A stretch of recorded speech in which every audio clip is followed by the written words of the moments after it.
सबको दूर दूर बैठना है थोड़ा। आज फिर अच्छा कैलाश पर्वत का ध्यान होगा। जहाँ आप गए नहीं होंगे वहाँ पहुँचेंगे। सभी लोग अर्ध पद्मासन मुद्रा में बैठेंगे। भगवान की मुद्रा होती है पद्मासन। सुखासन भी लगा सकते हैं अपनी अपनी, और नासाग्र दृष्टि रखना है। किसी को भी बात नहीं करना है, बस पिन ड्रॉप साइलेंस, शांति से बैठेंगे। बिल्कुल गहरी श्वास लेते हुए ओम का उच्चारण करते हुए प्रारंभ करेंगे ध्यान।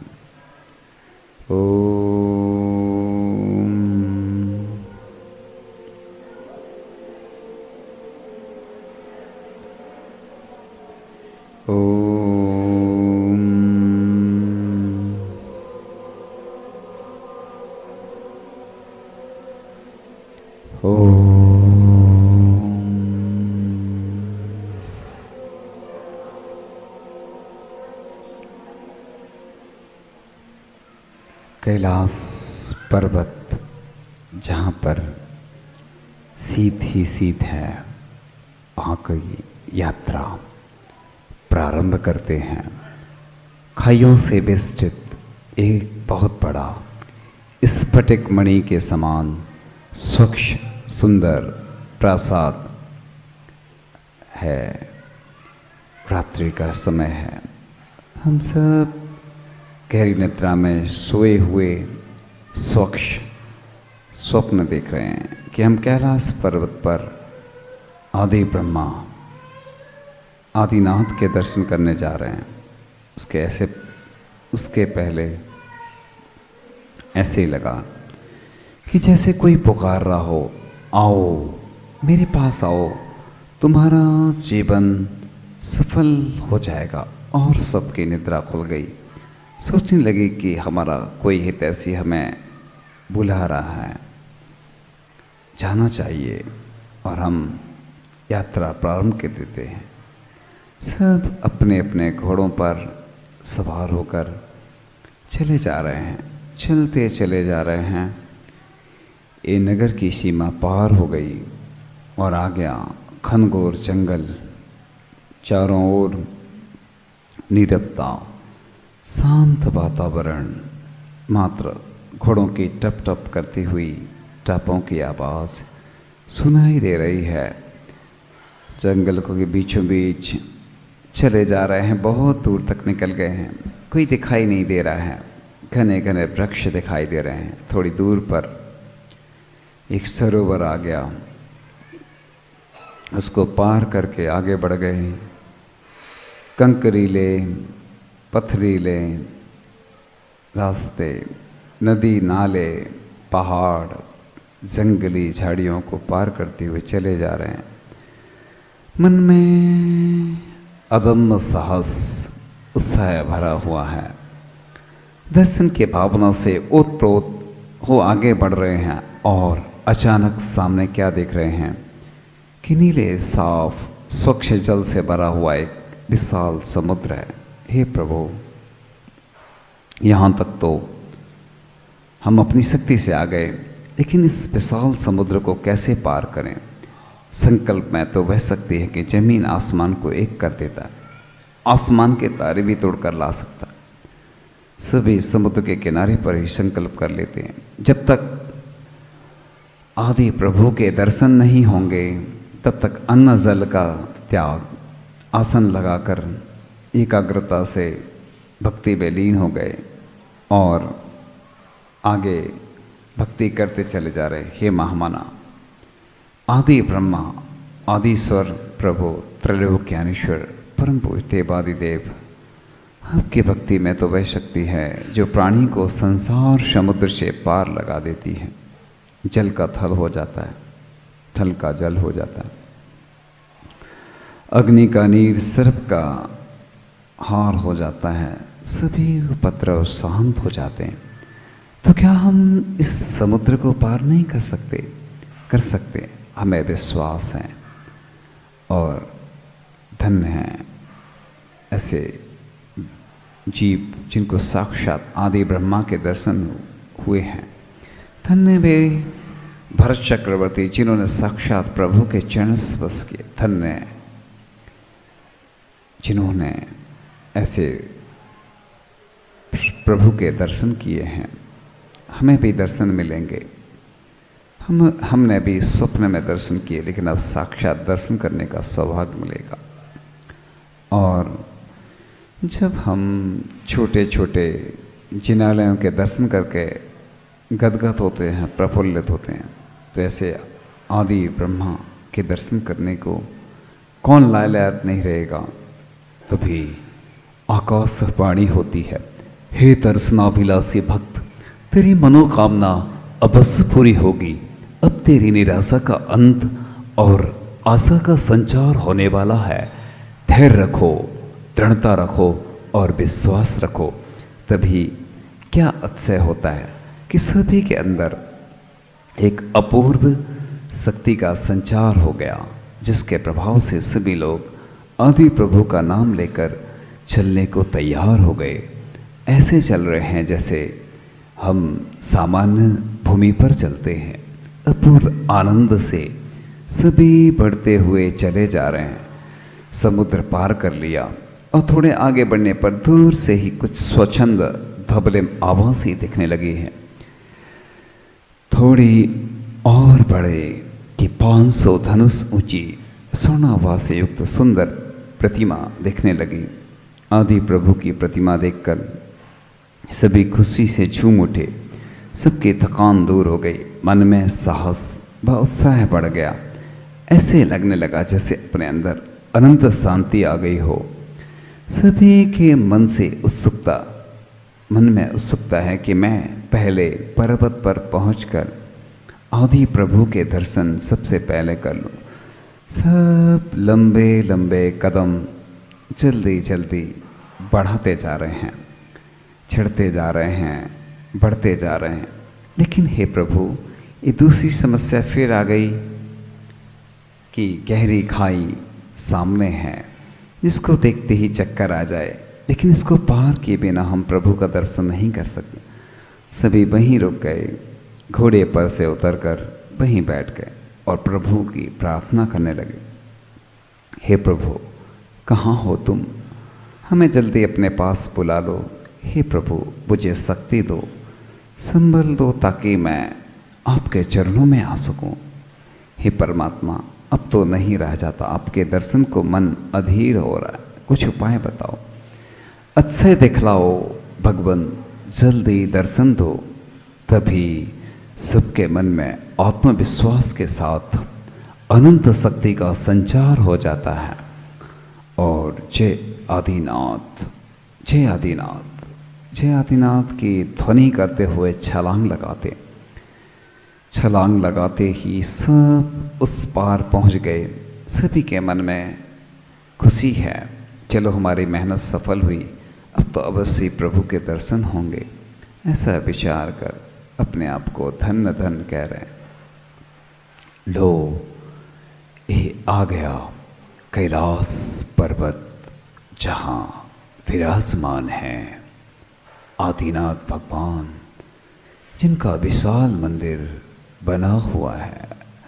भव्य प्रतिमा जो हृदय को प्रफुल्लित और आनंदित कर रही है। हृदय गदगद हो रहा है और भरत चक्रवर्ती द्वारा जहाँ हीरा, पन्ना, मोती, स्वर्ण, रजित, नीलम, मोगा आदि अनेक धातुओं की प्रतिमा से सहित 72 जिनालय बने हुए हैं।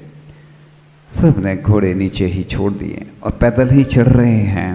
पर्वत के चारों ओर बर्फ ही बर्फ फैला हुआ है। पूरा पर्वत श्वेत ही श्वेत दिख रहा है। अब संभल संभल के कदम रख रहे और ये मोड़ आ गया और ये फिर चढ़ाव आ गया, फिर समतल भूमि आ गई। सभी बड़ी सुगमता से चढ़ रहे हैं। लोग दिखने लगे मंदिर। अरे इतनी विशाल प्रतिमा, ओहो, ये वही आदिनाथ भगवान है जो इसी स्थल से मोक्ष गए। धन्य हो प्रभु, धन्य हमारे भाग जो आज हमें आपकी निर्वाण स्थली के दर्शन मिले और आदिनाथ भगवान का जयकारा करते हुए सभी 72 जिनालयों की वंदना कर रहे हैं। यह कैलाश की महिमा अपरंपार है। ये वही जिनालय हैं जहाँ रावण ने शांतिनाथ भगवान के चरणों में बैठकर बीड़ा बजाई थी और प्रभु भक्ति में इतना लीन हो गया था कि अपने शरीर का भी ध्यान नहीं रहा। जब बीड़ा का तार टूट गया तो अपनी भुजा में से नस निकाल कर लगा ली और बीड़ा बजाकर फिर भगवान की भक्ति करने लगा। ऐसी अतिशयकारी प्रतिमाओं के दर्शन करके सब बहुत खुश हो रहे हैं, आनंदित हो रहे हैं। कोई नीचे आने का नाम ही नहीं ले रहा। हे प्रभु, आज हम धन्य हो गए, हमारे नेत्र सफल हो गए। धन्य आज का दिन, धन्य आज की घड़ी, धन्य हुआ आज हमारा जीवन। बहुत दिनों की भावना आज पूर्ण हुई। प्रभु, आपके दर्शन करके हम कृतकृत हो गए और हम सब परिक्रमा लगा रहे हैं और परिक्रमा लगाकर नमस्कार कर रहे हैं, भगवान से प्रार्थना कर रहे हैं। हे प्रभु, आप अनंत गुणों को आपने प्राप्त कर लिया, शाश्वत सुख के धनी बन गए हो। हमारे अंदर भी ऐसी शक्ति भर दो, बुद्धि दे दो कि आप जैसे बन सकें और अनेक प्रकार से भक्ति गान, पूजन, अर्चना, जाप, अनुष्ठान कर रहे हैं, स्तुति कर रहे हैं और अपने आप को सौभाग्यशाली समझ रहे हैं। हे भगवान, आप बहुत पुण्यशाली हैं जो आप यहाँ विराजमान होकर हम सब का कल्याण करने के लिए तत्पर हो रहे हैं। हे भगवान, मुझे इतनी शांति और शक्ति देना कि जिससे मैं अपने जीवन को अच्छा बना सकूं। हे भगवान, आपकी यह मुद्रा सभी जीवों का कल्याण करने के लिए आप यहाँ पर इस धरती पर आते हैं। हे भगवान, आपकी महिमा अपरंपार है। आपके गुणों का वर्णन करने के लिए कोई समर्थ नहीं हुआ है। हे भगवान, जो आपको अपने हृदय में विराजमान करता है वह निश्चित रूप से वह इस संसार समुद्र से पार हो जाता है। हे भगवान, मैं हमेशा आपका नाम स्मरण करता रहूं, आपका कीर्तन करता रहूं, आपका गुणगान करता रहूं, मेरे कंठ से जब भी प्राण निकले। हे भगवान, मेरा कंठ जब भी अवरुद्ध हो, आपका नाम स्मरण करते ही कंठ अवरुद्ध हो। हे भगवान, आप की महिमा का वर्णन करने के लिए कौन समर्थ है। हे भगवान, आपने इतने उपसर्ग और परिश्रमों को सहन किया है। कई बार जब आप मुनि अवस्था में आहार को निकले, लोग नहीं जानते थे कैसे आपको पड़गाना। आपको कई बार अलाभ हुआ, कई बार विधि नहीं बन पाई, कई उपवास हुए। हे भगवान, आपने कितने सारे ऐसे उपसर्ग और परिश्रमों को सहन किया है। भगवान, आपकी महिमा को कोई वर्णन नहीं कर सका, फिर भी भक्ति वसात बड़े बड़े आचार्य महाराज और भी अन्य विद्वान पुरुष आपकी स्तुति करते हुए नहीं थकते हैं। हे भगवान, मेरे अंदर भी इतनी शक्ति आए कि मैं भी वैसी भक्ति कर सकूं। हे भगवान, मुझे इतनी क्षमता देना, इतनी समता देना कि जिससे मैं भी आपकी भक्ति कर सकूं। हे भगवान, आप महा पुण्यशाली हैं, ऐश्वर्यशाली हैं, कीर्तिशाली हैं। आपके नाम का वर्णन सहस्रनाम के माध्यम से आचार्य महाराज ने स्तुति की है। हे भगवान, आपके गुण तो अनंत हैं, उन अनंत गुणों का वर्णन करने में भी कोई समर्थ नहीं है। हे भगवान, मुझे शक्ति देना, साहस देना, जिससे मैं अपने जीवन को अच्छा बना सकूं। हे भगवान, आप को जो हृदय में विराजमान करता है उसको फिर किसी से डरने की आवश्यकता नहीं होती है।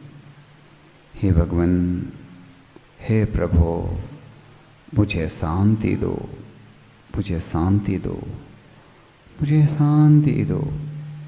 मैं बस अपना जीवन शांतिमय बनाना चाहता हूँ। भगवान, मैं शांति चाहता हूँ, लेकिन भगवान मुझे ऐसे उपाय भी करने होंगे शांति के, जिससे मेरे जीवन में शांति आए। हे भगवान, आप सब जानते हैं, मैं गृहस्थ जीवन में कई बार ऐसे पाप के कार्य करता रहा, जिसका वर्णन करने के लिए अपनी जिह्वा से समर्थ नहीं हूँ। पहले भूत में, वर्तमान में कितने ऐसे पाप के कार्य होते रहे। हे भगवान, अब मैं अपनी निंदा कर आलोचना करता हूँ। भगवान, कर्म भी विभिन्न प्रकार के होते हैं, उसी प्रकार से स्तुति, पूजन, जाप, अनुष्ठान के भी कई प्रकार हैं।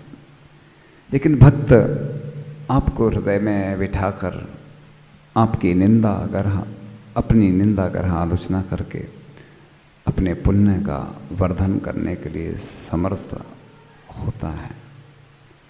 हे भगवान, आपके केवल ज्ञान में सब झलक रहा है, लेकिन जब तक मैं अपने मुख से उच्चारण नहीं करूंगा तब तक मेरे कर्मों का क्षय होने वाला नहीं है। हे भगवान, मुझे शांति दो, शक्ति दो कि मैं अपने मुख से अपने पापों की निंदा अगर आलोचना कर सकूं। कई बार मैं मायाचारी करता हूं, कई बार झूठ बोलता हूं, पापों को छिपाता रहता हूं, अपनी प्रशंसा करता रहता हूं। हे भगवान, अब मैं दूसरों की प्रशंसा करूं और अपनी बुराई करूं, अपनी आलोचना करूं, जिससे मुझे पुण्य का बंध होगा और मेरे पाप का निष्कासन होगा।